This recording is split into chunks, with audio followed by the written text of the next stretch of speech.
Japan के शहर Tokyo में मौजूद हूँ और आपा होटल में अपने मेज़बान बड़े भाई जनाब असगर हुसैन साहब के साथ बैठा हूँ। अल्लाह का करम है कि अल्लाह ने इतने मुशफ़िक़ भाई को हमसे मिलाया। जब मैं दिल्ली से जापान के लिए रवाना हुआ तो मेरी मुलाकात सिर्फ नासिर नागाकावा साहब से थी। उन्होंने मुझे ये बताया कि जापान में गैर मुक़ीम पाकिस्तानियों में सबसे मुअज़्ज़ज़ हस्ती आपके इस्तक़बाल के लिए एयरपोर्ट पे होगी।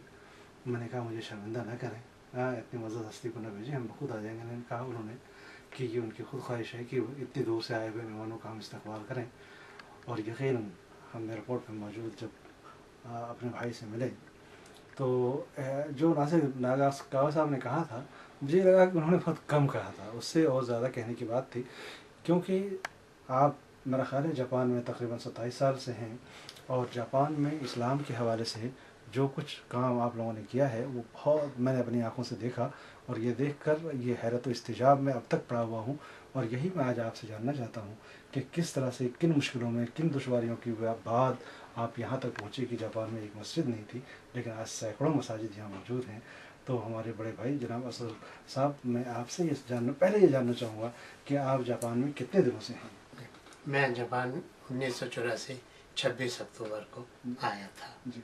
और उसके बाद जो है मैंने यहाँ दूसरे दिन शादी करी, क्योंकि ये शादी मेरी जो थी ऑलरेडी अरेंज थी पहले। उसके बाद 4 और 4.5 साल मैंने राब्ता आलम इस्लामी का जो मरकज़ टोक्यो में मरकज़ था उसमें काम किया। उस वक़्त टोक्यो में सिर्फ एक सऊदी अरेबिया की हुकूमत की तरफ से एक इंस्टीट्यूट था जिसमें सारे मुसलमान नमाज पढ़ा किया करते थे।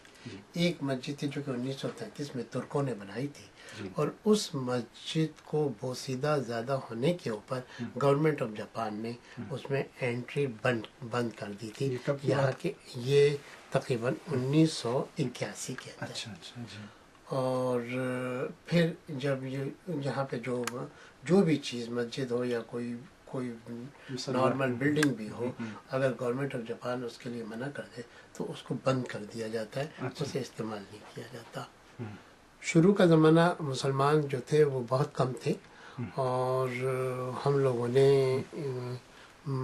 यहाँ पर दीन के हवाले से बड़ी मुश्किलात का सामना किया है, मगर अल्हम्दुलिल्लाह 1986 में 84 और 85 के बाद एक ऑयल रेवोल्यूशन तो दुनिया में आ चुका था। मिडिल ईस्ट से जो लेबर तबका वहाँ से निकाला गया, कुछ उसमें से पाकिस्तानी कुछ 40 और 50 हज़ार के करीब वो जापान की तरफ आ गए और उन्होंने यहाँ मुख्तलिफ कंपनियों में जॉब शुरू कर दिया। वो एक इस्लाम को एक स्ट्रेंथ मिल गई। अच्छा। मेन पावर की। उसके साथ उन लोगों ने अपनी यानी जो उन्होंने जो यहाँ पे काम किए हैं इस्लाम के लिए, वो अपनी जान से भी की और अपने माल से भी की। अच्छा। बहुत सारे लोगों का तो ऐसा होता था कि अगर कोई मस्जिद या किसी दीनी एक्टिविटीज़ के लिए काम होता था तो लोग अपनी पूरे महीने की तनख्वाह ला के हमें दे दिया करते थे कि ये हमारी पूरे महीने की तनख्वाह। बहुत जानसारी है, हकीकत है, बहुत बड़ी जानसारी। इसमें मैं यहाँ पर अगर एक साहब का नाम ना लूँ अपने इंटरव्यू में तो जाती होगी। यहाँ पे बड़े हमारे दोस्त, हमारे बुजुर्ग और हमसे सीनियर साथी रईस सिद्दीकी साहब का इस्लामिक एक्टिविटीज़ में एक बहुत बड़ा हाथ है। अच्छा। कल आप जिक्र कर रहे थे जिनका मैं कल भी जिक्र कर रहा था। और तकरीबन मोस्टली जितनी इस्लामिक एक्टिविटीज़ मेरे और रईस सिद्दीकी साहब के साथ हुई मिलजुल कर, जो हमने एक ग्रुप बना के किया, वो काबिल तहसीन है। और मैं इसमें ज़्यादा से ज़्यादा अपने रईस सिद्दीकी साहब, रईस भाई को मैं जो है इसमें ज़्यादा तरजीह देता हूँ। 1987 15 दिसंबर को जो मस्जिद जो कि खड़ी थी उसमें यहाँ पर एक बड़े पुराने पाकिस्तानी यहाँ रहते हैं और आजकल अरबिक इस्लामिक इंस्टीट्यूट में जो सऊदी अरेबिया ने बनाया है उसमें मौज़िन का भी काम करते हैं। तो हमने जाके उसकी वहाँ पर पूरी वीडियो बनाई और उसके नेक्स्ट मंथ से उस मस्जिद को जो है शहीद नहीं बल्कि तोड़ा इसलिए गया कि यहाँ पे नया प्रोजेक्ट, नई मस्जिद बनाई चाहिए। اس میں کچھ چھوٹے موٹے ہنڈر ضرور آئے، اور اس ہنڈرز کو اللہ تعالیٰ کا شکر ہے، وہ اختلافات جو تھے وہ ایک دوسرے کی انڈرسٹینڈنگ ہو گئی، اور ہم نے 2000 کے اندر اس مسجد کا بنانے کا دوبارہ سے شروع کیا، اور مسجد اب الحمدللہ جیسے آپ نے دیکھی، ہم لوگوں نے آج وہاں ظہر کی نماز بھی پڑھی، ٹوکیو کی وہ ٹوکیو جامعہ کے نام سے، کیونکہ یہی مسجد تھی جو ترکوں نے 1933 میں بنائی تھی۔ اس وقت بھی یہ جامعہ کی تھی، اس کا نام تھا جامعہ محلہ جامعہ۔ محلہ جو ہے، جو ہمارے یہاں کا اردو کا محلہ، وہ اصل میں ٹرکش لفظ ہے، تو محلہ جامعہ کے نام سے بنائی گئی تھی۔ اس کو جو ہے ابھی بھی تو ٹوکیو جامعہ کے نام سے اس وقت بھی ہے۔ تو یہ پہلی مسجد تھی جو کہ یہاں پہ بنی۔ اتنے وقت کے اندر پاکستانی وہ حضرات جو یہاں پہ کام کے لیے اور اپنی روزگاری کے لیے آئے تھے، وہ اسٹیبلش ہو گئے، بزنس کے لحاظ سے یہاں سیٹ ہو گئے، اپنے ویزے ان کے ہو گئے۔ ان لوگوں نے پھر دین کا کام اللہ تعالیٰ نے ان کے حوالے کر، اور اس وقت آبادی تقریباً 40 سے 50 ہزار آدمی تھے، جنہوں نے۔ تو کیا وہ مختلف علاقوں میں رہے ہوں گے؟ بالکل ایسے اور اس کے الگ الگ پریفیکچرز میں؟ جی بالکل ایسے رہا، کیونکہ جیسے کہ آپ کو پہلے بتایا گیا ہے کہ جاپان جو ہے وہ 43 پریفیکچرز میں بٹا ہوا ہے۔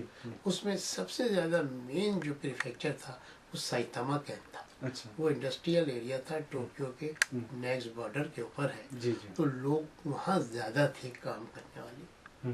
ان لوگوں نے، اور اس کے بعد جو جاپان کے پورے جاپان میں جو لوگ آہستہ آہستہ آہستہ کام تجارت کے لحاظ سے جو پھیل گئے، مگر جب کوئی دینی ایکٹیویٹیز ہوتی تھی تو ہم سب ایک ہو جاتے تھے۔ بہت اچھی بات ہے۔ اور اس میں سمجھ لیں اس وقت جاپان کے اندر پورے جاپان میں 100 مساجد ہیں۔